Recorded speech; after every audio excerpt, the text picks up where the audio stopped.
Welcome to another video of Untold Discoveries. I hope you all are doing great today. A new shock to the scientific world, and really to all of us. It is about the mysterious extinct human species, Homo naledi. The new discovery suggests that this species may have intentionally buried its dead and carved symbols above the graves on cave walls long before the earliest evidence of burials by modern humans. Working in incredibly tight spaces in the Rising Star Cave system in South Africa, a team of researchers last year made these and many other discoveries about this ancient species. An Homo naledi group carry one of their dead into Rising Star Cave in this artist's depiction. New evidence that these small-brained hominins may have practiced deliberate burial throws a curve into current thinking on human evolution. If the claims are true, the behavior by Homo naledi, a baffling, small-brained member of the human family tree, would predate the earliest known burials by at least 100,000 years. An extinct human species that lived hundreds of thousands of years ago may have deliberately buried its dead and carved meaningful symbols deep in a South African cave, advanced behaviors generally deemed unique to Neanderthals and modern Homo sapiens. If confirmed, the burials would be the earliest yet known by at least 100,000 years. The claims, made today in 2 research papers uploaded to the preprint server BioRxiv, were also announced by paleoanthropologist Lee Berger at a conference at Stony Brook University in New York. The publications come 8 years after Berger first reported the discovery of a new hominin species inside the Rising Star Cave system 25 miles northwest of Johannesburg. Named Homo naledi, the species is characterized by its small size, including a brain roughly a third the size of today's humans, and a baffling mix of very old and relatively modern anatomical features. The skeletal remains discovered in the cave are concentrated in a single, hard-to-reach subsystem, and are dated to between 335,000 and 241,000 years ago, a period when modern humans were just beginning to emerge in Africa. We've found the cultural space of a non-modern, human species, Berger says. The research is sponsored by the National Geographic Society, where Berger is explorer in residence. Berger's team raised the possibility of intentional burials in 2015 when it first announced the discovery of Homo naledi. That seemed the most plausible explanation for how more than 1,800 bone fragments ended up deep in an underground chamber reachable only by a 4-story vertical drop through a 7.5-inch wide slot, the length of a pencil, they dubbed the chute. Moreover, the position and intactness of some skeletal remains suggested that the dead may have been carefully laid out on the floor of the chamber rather than tossed down the chute to collect as a jumble of bones at its base. Many experts were skeptical that a small-brained hominin could engage in such human-like behavior, suggesting instead that the remains washed into the cave or were carried inside by predators. But the bone fragments showed no traces of gnaw marks, and analysis of the cave environment and sediments ruled out water deposition. Other skeptics suggested that modern humans, who likely overlapped with Homo naledi in southern Africa for at least 50,000 years, may have carried the bodies in through the chute or some other passage that has since collapsed. But the Rising Star team found no signs of modern humans and no evidence of a secondary entrance. The researchers returned to Rising Star in 2017, and began making a series of discoveries that have not been fully revealed until now. They include concentrations of Homo naledi bone fragments that may belong to one or more individuals in shallow pits that cut through the layers of the cave floor and don't follow its natural slope, evidence suggesting that the pits were dug. In addition, the composition of fill material in the pits differs from surrounding sediments. One group of bones was excavated in complete blocks and stabilized in plaster. CT scans of the blocks revealed the remains of at least 3 individuals, including an older juvenile. The youth's remains appear undisturbed and remarkably intact, including 30 teeth in the correct order, 2 series of partial ribs, a right foot, ankle, and lower limb bones. Near a partial right hand is a rock that researchers hypothesize may be a stone artifact or tool. But some outside experts dismiss the association outright. The peculiar primate. Arguments around deliberate interment of the dead often hinge on differences between what scientists call mortuary behavior and funerary behavior, says André Gonçalves. who studies how animals interact with the dead. Chimps and elephants, for example, display mortuary behavior when they keep watch over a dead body or physically interact with it expecting it to come back to life.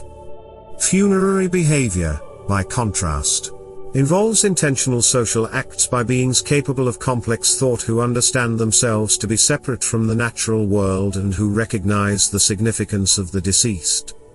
Until now, the earliest recorded evidence for funerary behavior and intentional burial among hominin species, including both modern humans and Neanderthals, was at least 100,000 years after Homo naledi. Humans are really peculiar as a primate because we bury our dead, Gonsalves says. No other primate seems to do it.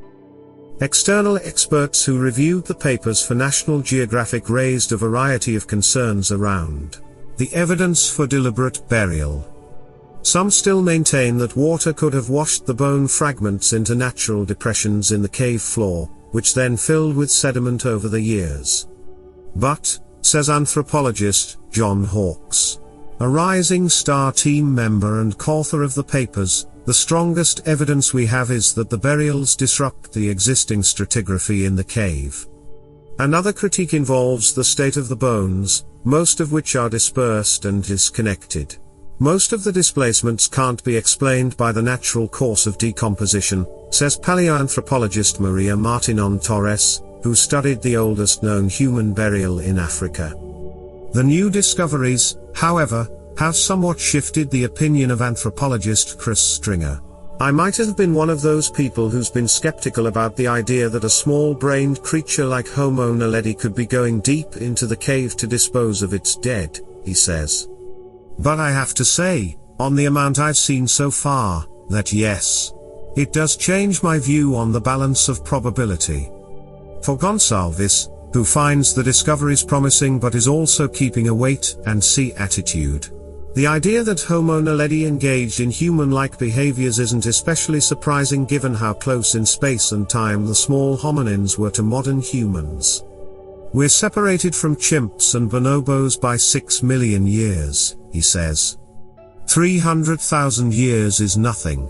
Writing on the wall. In a second paper, researchers describe another new discovery, abstract shapes and patterns etched into the cave walls near the presumed burials.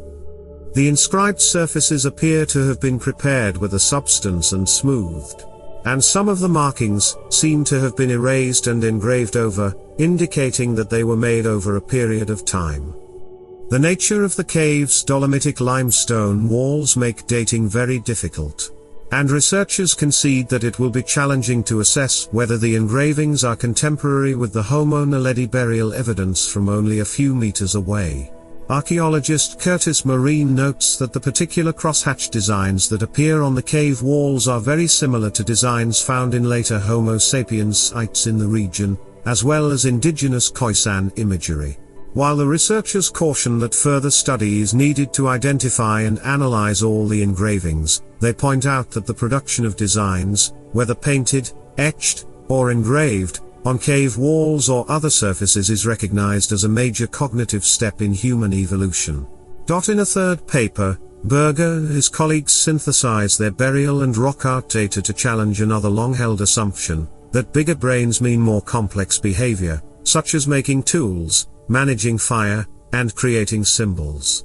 The fossil record shows that relative brain size in many hominin populations increased over the course of 2 million years, topping off with Homo sapiens.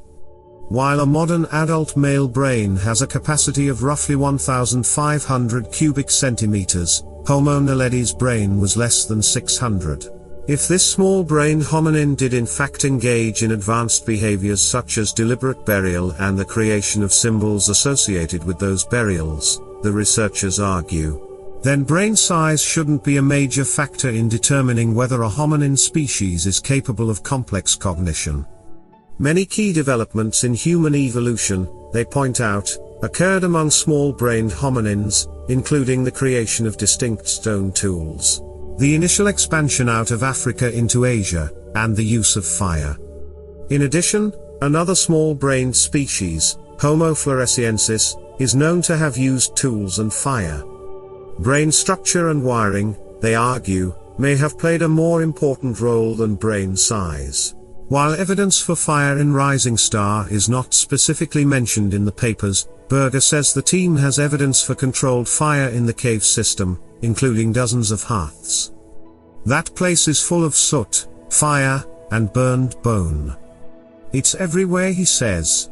Carbon dating of the evidence is planned for the future. A global human conversation. The research team's decision to go public with their extraordinary claims without first publishing in a peer-reviewed journal is a source of frustration for some paleoanthropologists.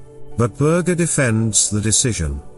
The papers will eventually appear in the online journal eLife, alongside reviews and an editorial summary, making the process transparent, he says. Your readers will be able to watch as the authors, our large team, interact with reviewers and editor.